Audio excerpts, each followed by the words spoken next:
Yeah, my name is Lee Keir. I was in service in the U.S. Army, and I was drafted and sworn in on 31st of October. That's Halloween in 1950. And but that's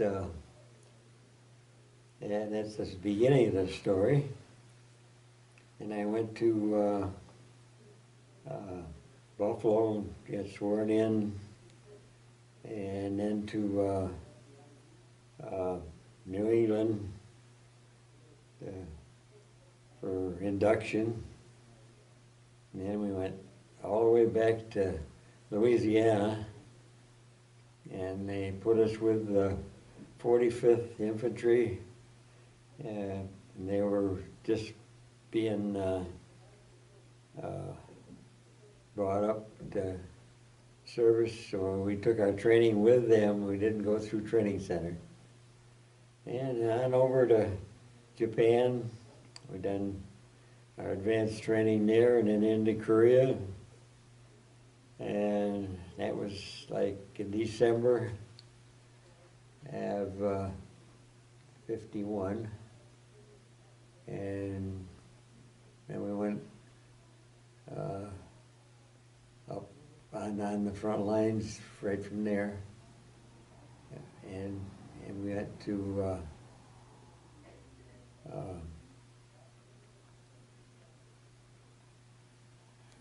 through the winter, and it got pretty cold up there, like 30 below, and in June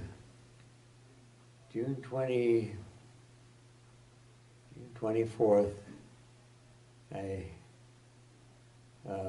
got shot up pretty bad, and that was the end of my army there. I went through MASH Hospital in Osaka. I finally got headed for home in September. I got out the 21st of September, released from service. Then I finished up in reserve, and that took me up to 56, I believe. And since that, I've been hanging around doing other things, back to work and all those things. I don't think that there's. I don't think they'd want me to be back to do anything more. So I'm coming up on 88, and I'm still walking, so I'm safe. Thank you. I'm Stephen Lackey. I was raised in Pendleton, went to school in Pendleton and then Lockport. I enlisted in the Marine Corps at the age of 17 at the end of May 1950, which was probably not a good time, because a month later, while we were in basic training, the Korean War broke out. After my basic training at Parris Island, I went to Camp Pendleton for advanced infantry training and special weapons. By then, I was 18, so I spent my 18th year in Korea. We boarded ship at San Diego, went to Kobe, Japan, left our sea bags or duffel bags or whatever you want to call them, and they were stored for us during the Korean, during a tour in Korea. During the whole year in Korea, we lived out of our backpacks. That's all 4 seasons. Never one day, never spent a day in a building. It was either a bunker, a foxhole, or a tent.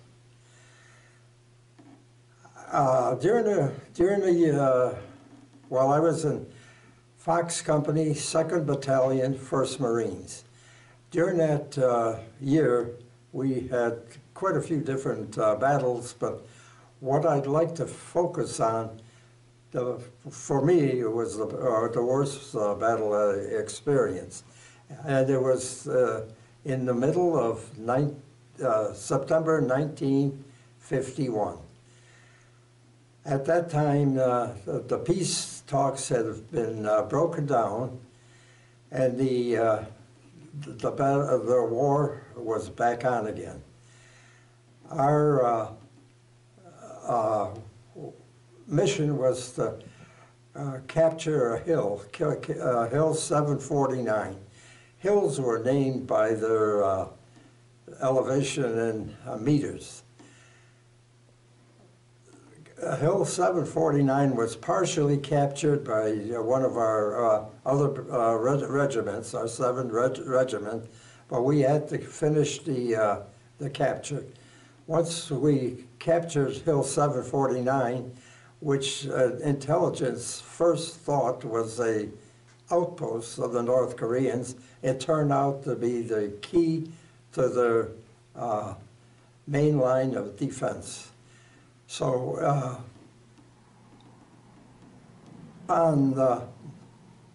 this would be the 15th of September 1951. The Hill 749 was as valuable to them as it was to us. So they sent a entire fresh regiment against our depleted battalion. They sent the 91st Regiment of the 45th North Korean Division. That night, we didn't think we would survive. During that 4-day battle, there were 805 Marine casualties. And we were only one division out of many Army divisions, South Korean divisions, other nations that sent troops. Our platoon started out with a reinforced platoon of 48 men. By the morning of September 16th, we were down to 12.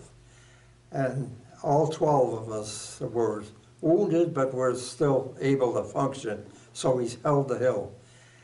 And probably the big factor as far as us holding the hill was my platoon member, Corporal Joe Vittori from Beverly, Massachusetts.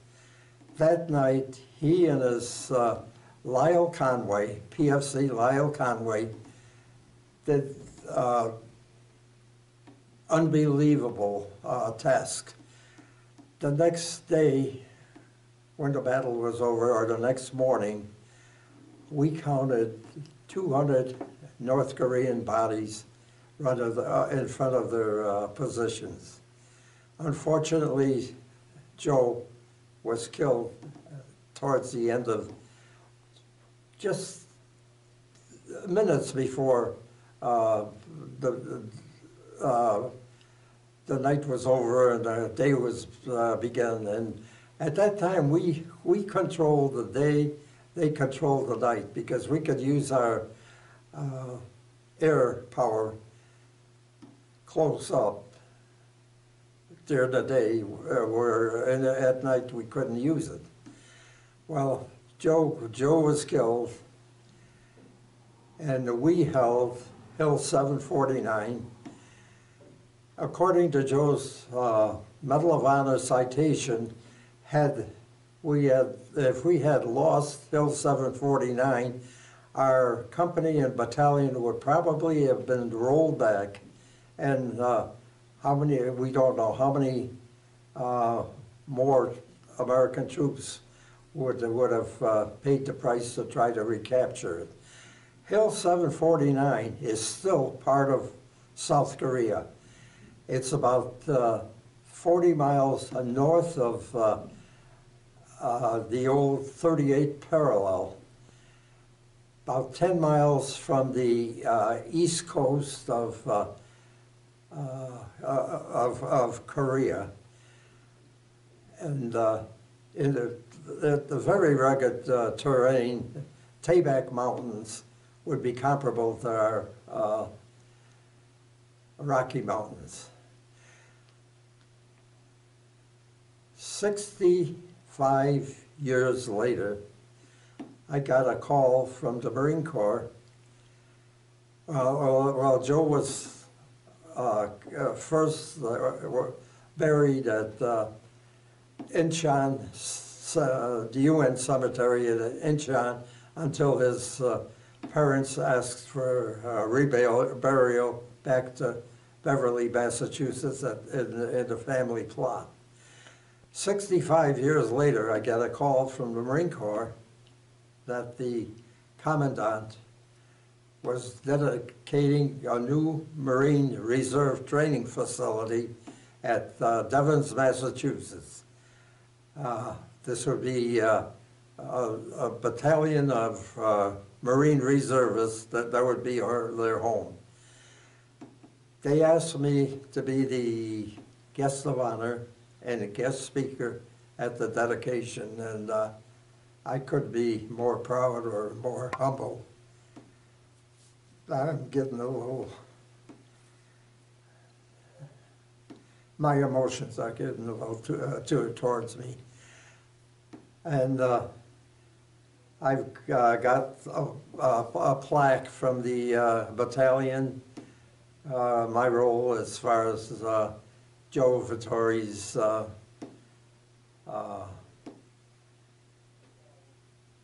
role in the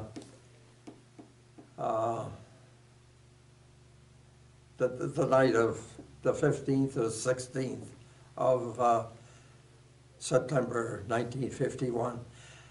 I also, later on, I wrote a magazine article that was published in the magazine is called Military, just one word, military. And my article was the rest of the story. Joe's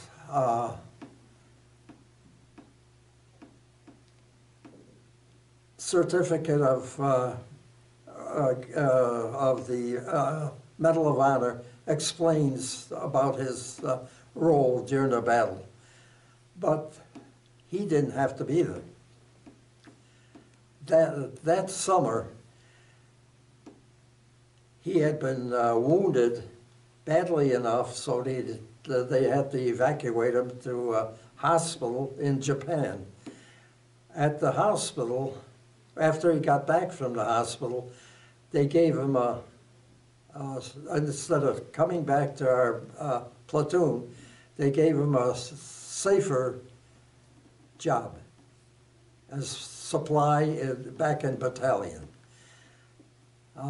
In August of 1951, our regiment was in reserve.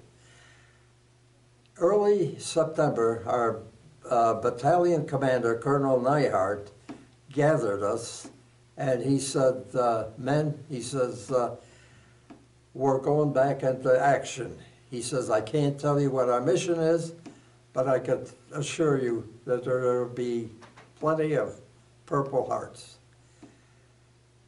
After he spoke, Joe went to Colonel Neihart, and he says, sir, I can't be back in battalion knowing that my men are going to be at risk. He asked for permission to come back into our platoon, and the rest was history. If he hadn't been there, the 13 of us that were, 12 of us that were still left, would have been wiped out. We probably would have been rolled back, and history would have been different.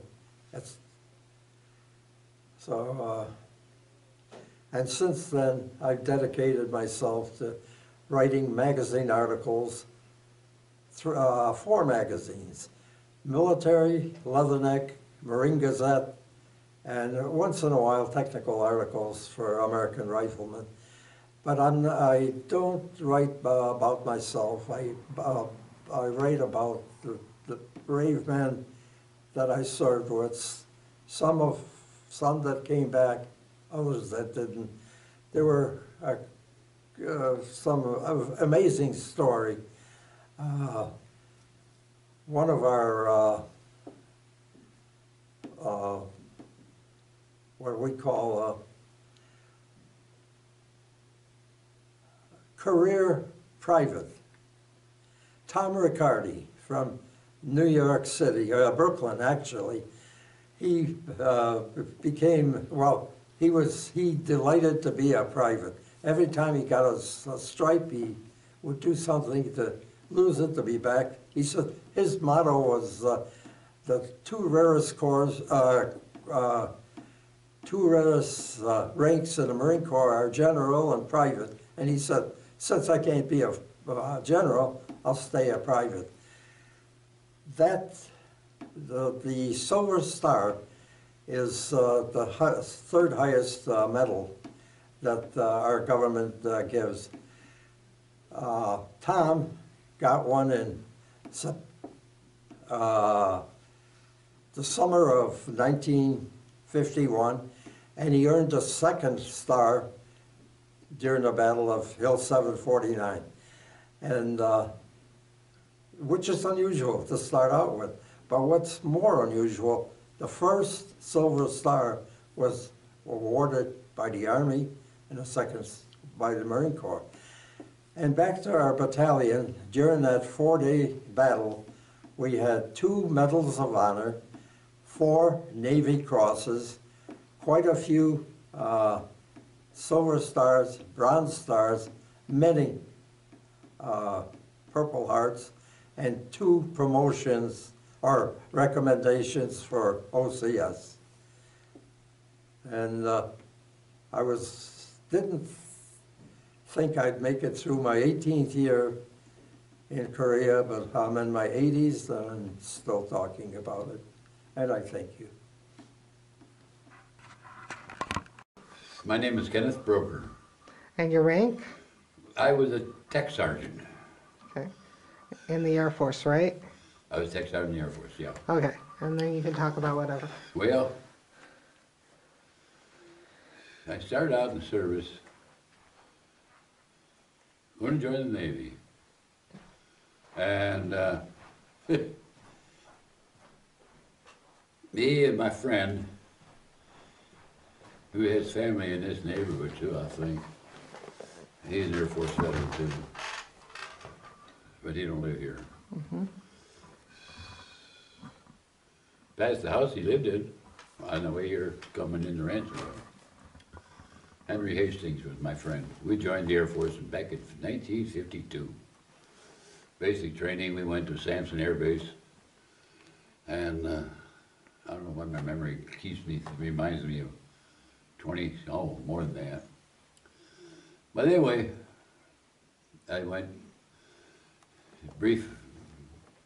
started out in motor pool, started in staff cars. But they decided I was going to be an aircraft mechanic, so they sent me to a school, tech school in Texas. Spent 4 years in the Air Force working on T-33 aircraft. Greenville, Mississippi, Waco, Texas.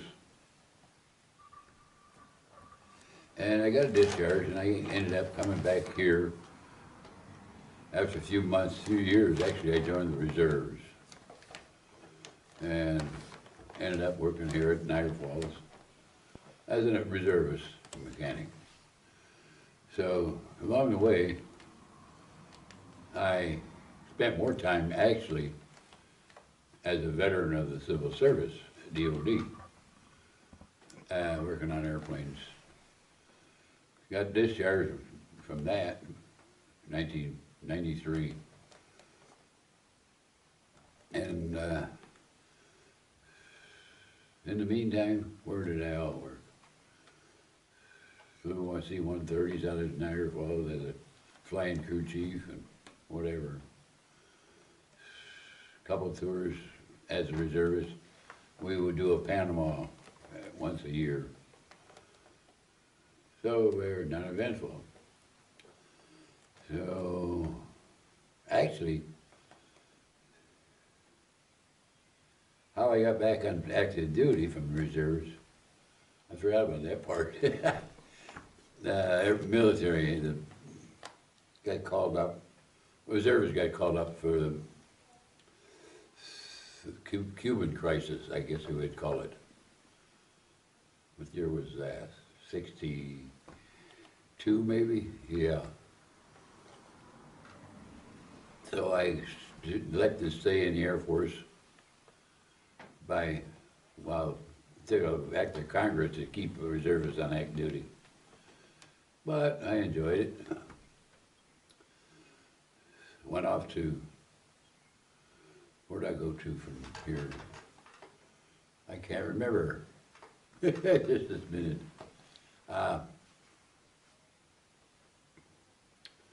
It'll come to me. But in the meantime, I'll keep rambling on. I know one part, let me get this picture out. I brought that. Can you see that all right? It should be able to. It should be able to. I'm gonna get a close-up though. I'm gonna Okay. actually come close and then reset the thing. I'm also gonna take a picture of it. That was the month our president, John F. Kennedy, got killed, when I had this picture taken. That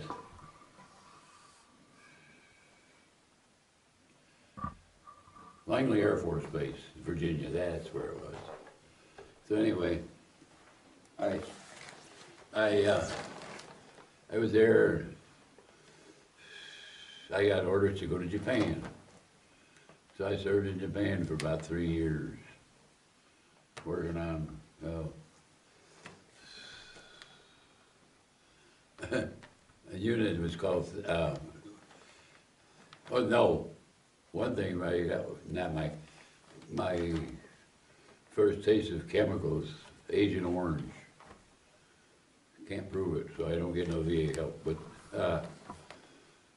I flew in a special area for spray flight. We experimented with Agent Orange. Another chemical we had, purple band. So then I got called to go to Japan, and while I was in Japan, I was transferred to and from Philippine Islands, working on B-50s. They're all in museums now except me. Then I worked on C-47s briefly. The unit was called 56 Weather Reconnaissance Squadron, WRS. What was, at the time, was kind of a secret deal what we were really doing. But, so I come back from there, ended up in Washington State at McChord Air Force Base. And while I was in Japan, I got transferred over to a unit working on C-124s, which are in museums too. And let's see, what did I do from there? Oh yeah, that's when I got my greetings from the presidents. No, not from the president. My Vietnamese, the order to go to Vietnam. So I went over to Vietnam and worked on it was called a counterinsurgency operation. Working on U-3s, U-2s. U-3 was this picture. U-2s. And Vietnam. And I come back to Vietnam, and I just come back out and got back in the reserves. And that's when I went into civil service. I spent most of my civil service at Andrews Air Force Base, working across the field from Air Force One. Never got close to it though, they wouldn't allow us. There I worked on C-130s, and then later C-141s. And after that, not much. The only thing I got out of that deal with a couple of citations that I'm very proud of. There's this one here. Meritorious service. Thanks to my friend. And since I got out and went to see the Vietnamese, what do you call it, portable wall, and I happen to know this representative, and he was there, and we had a meeting, and a bunch of us got one of these certificates from him, congressional recognition. Other than that, I don't know. And pictures and all that stuff was good now, but there's one person, if he's around, if he comes around, if he hears this later or just,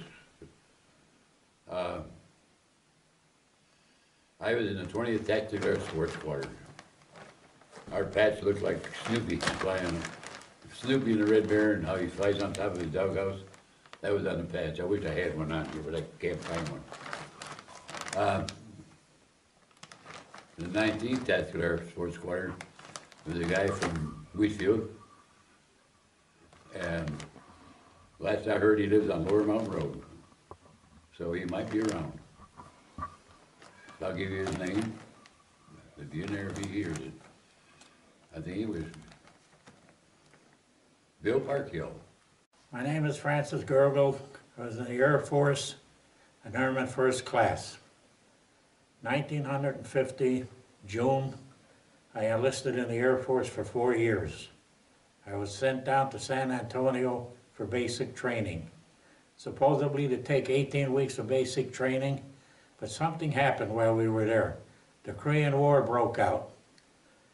They shortened our training to 13 weeks and shipped us out to Biloxi, Mississippi through radar school for 8 more weeks. From there I was shipped up to Camp Drum. When I got there they had no room for me. I had to sleep in the cellar one day, and the next day they put me on a train and shipped me up to Watertown, New York.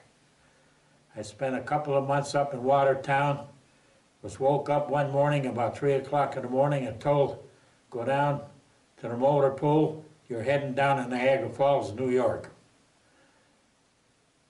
Our duty was to get on 6 trucks, take equipment down, because they were building a radar site at Lockport, New York, out at Shawnee.